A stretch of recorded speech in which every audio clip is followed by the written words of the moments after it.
राम जे चली है मधुबन कत मैया से अरज कर, मैया से अरज कर हो।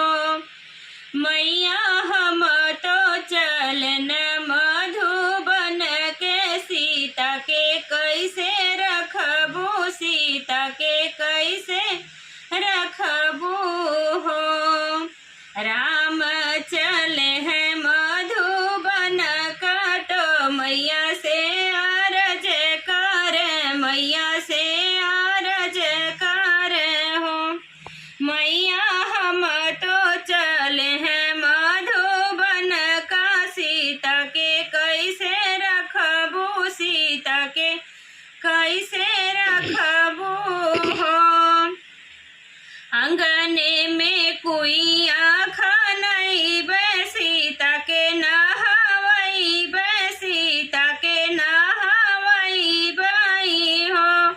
बेटा खड़ी चिरंजी कई भोजन, हृदय बीचे रखबई, हृदय बीचे रखबई हो।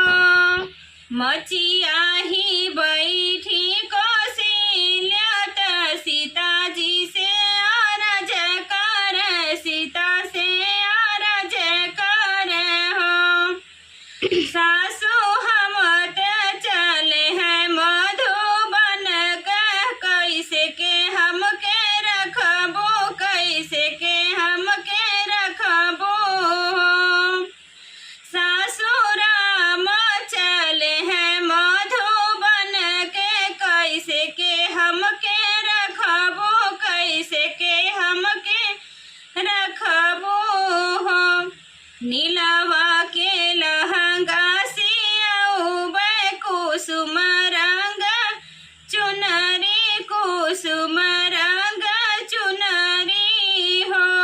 बहुअर फुलवा झरी से जिया लगऊबे, हृदय बीचे रखबई, हृदय बीचे रखबई हो।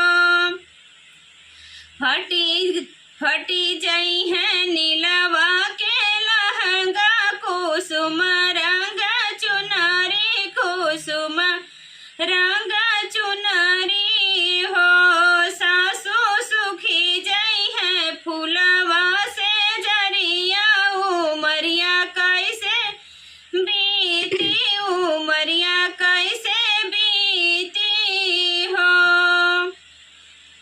तू ही त मोरी बहुअर, तू ही त मोरी बहुअर, तू ही त मोरी बहुअरी, तू ही त मोरी बहुअर से बहुअर, तू ही न ठाकुराइन, तू ही न ठाकुराइन हो।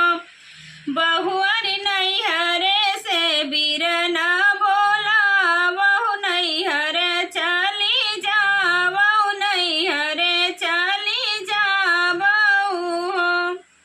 बहुअर को छे भतीजवा खेलावऊ, मरिया बीत